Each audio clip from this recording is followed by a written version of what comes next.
Hello YouTube, it's Christian. Welcome back to our rules of real estate. I'm excited to have you here because today we're going to talk about one where a lot of people get stuck. The rule is people who own real estate know people who own real estate.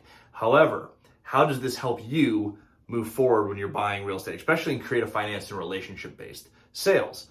Well, a lot of people get stuck on the transactions. They call owners of real estate and they try to over-communicate what their own goals are. What do I want to do? What do I want to buy? Why am I a good fit for the property? And they chase specific deals. This problem runs rampant for brokers, wholesalers, and property flippers. If you're driving for dollars, you're looking for deals. If you're meeting with owners, you're looking for relationships. Now, a lot of people do get stuck here, even though they've seen on our channel when almost every video we say put relationships first. This is why. Sometimes if you're looking at a deal, how do you know that deal is going to be the best deal for you? Really, really hard to know. When I was first getting started, I was looking at specific deals. I ended up buying a duplex. It was a base hit. It wasn't a home run, but it moved me forward. It cash flowed day one. It was a decent deal. I'm happy I bought it. I learned a lot. However, I didn't know this, but there was a fourplex available in Central Washington that would have made twice as much, cash flowed 3 times as much, and gave me a better stronghold in the market that would end up being the place that I started investing. However, I was looking for the first deal to get in the game. I wasn't looking for the different relationships that moved me forward.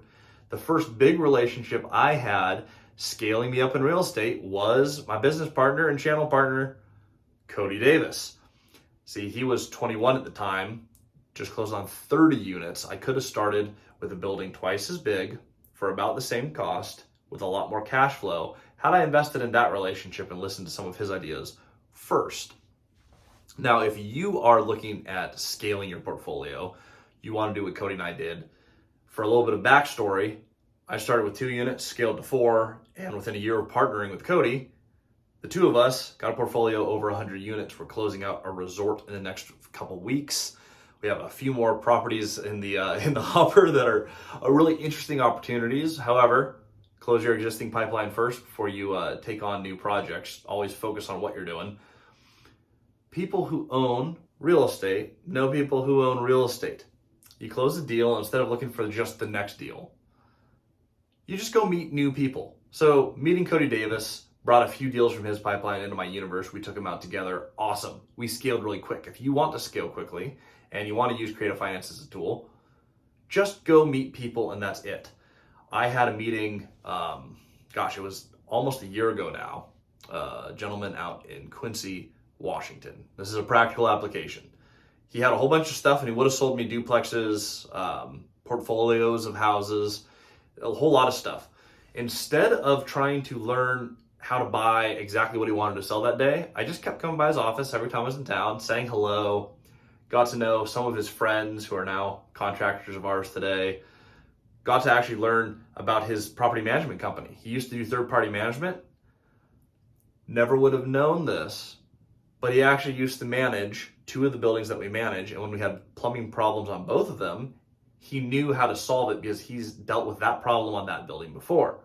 Put the relationship first. He's introduced me to people who've helped us manage our portfolio and do maintenance, and just general knowledge on the property is extremely helpful. However, you meet with people like that, and if they don't have the deal for you, if you have a relationship, they understand what you're trying to build and you understand what they're trying to build. It's a small, tight-knit community.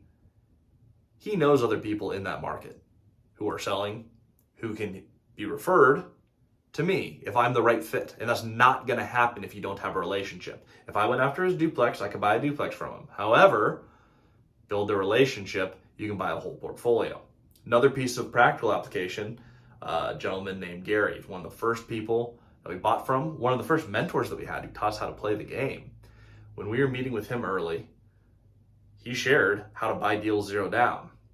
He's referred me to other people, and because we didn't just dive into a transaction, stuff that he would have sold to us 20% down, he's selling to us for 10% down because he trusts us and wants to move us forward. He understands our position, and because we have a relationship, he believes that we can handle that property. He'll actually write those deals for us at the point where they cash flow so we don't start cash flow negative.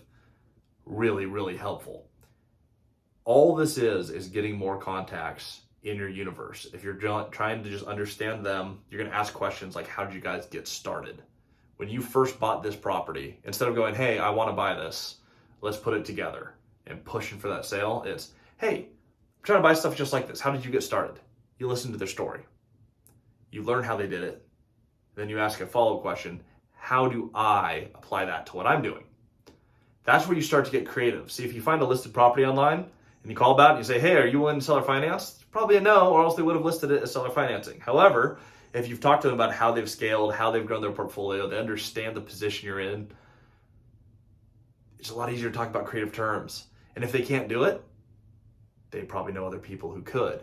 And that's where you get moved along the game. People get stuck because it's hard to scale in creative financing. There's not a ton out there that's listed as creative financeable. Now, you'll find some deals that say seller financing. Then a lot of those, they'll ask for 50, 60% down. So how are we getting these low down deals and doing it consistently again and again and again? We're not going after individual properties. I've said this several times on this channel, but I've never actually asked someone to sell me a property before. It's not something I've personally done. It doesn't mean I'll never do it. It's just never come up. When I meet with people, I just talk to them about what I'm trying to do and what they're trying to do. I learn what they've done, I apply that, and I come back to them and say, thank you so much for teaching me this. Here's what I learned, and here's how I applied it. It helped me move forward. If you're one of the few people who actually do that, absolutely, they're going to connect you with more people. You meet enough people who own enough real estate in a given market, the opportunities come to you. And if you want to scale, that's exactly how you do this. You want to get creative, start with a relationship. You want to meet more people, build deep relationships with the owners in that market instead of going after individual deals.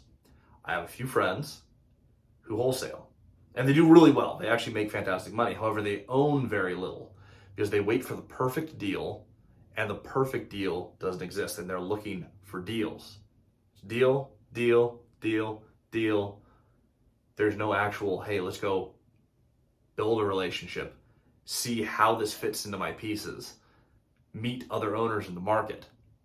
You're always hunting for a deal. What you end up with is tons of phone calls, driving for dollars, lots of mileage, tons of underwriting where you're analyzing everything again and again and again. There's an industry term called, people say, what's your buy box? It's my least favorite term in all of real estate. My criteria are, how do I own it? How do I never lose it? And is it a big enough project to hold my interest? If we can meet those metrics, yeah, absolutely, let's do it. People look for different metrics because you're looking at deals. You hyper focus on what's the IRR, what's the cash on cash, return on investment, what's the cap rate going to be. If you're looking for relationships, you're meeting people and figuring out, how do we move each other forward? People who own real estate know other people who own real estate, likely in the same market. What you're going to find if you play the relationship game is there's usually, in a smaller market, there's 10 or 12 people who own a majority of the multifamily, and there's one or two who own a lot more than the rest of them. There's usually not a ton of players.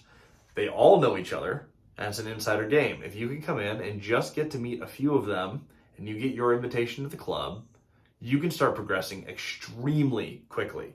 If you found yourself making a lot of calls, getting shut down very often, this is probably why. You're probably over-focused on the deal and not focused enough on the relationship. Ask them those simple questions. How did you get started? Listen to what they say, and how do you recommend I apply that to where I'm at today? If you can communicate that, you can move forward extremely quickly and play the creative finance game.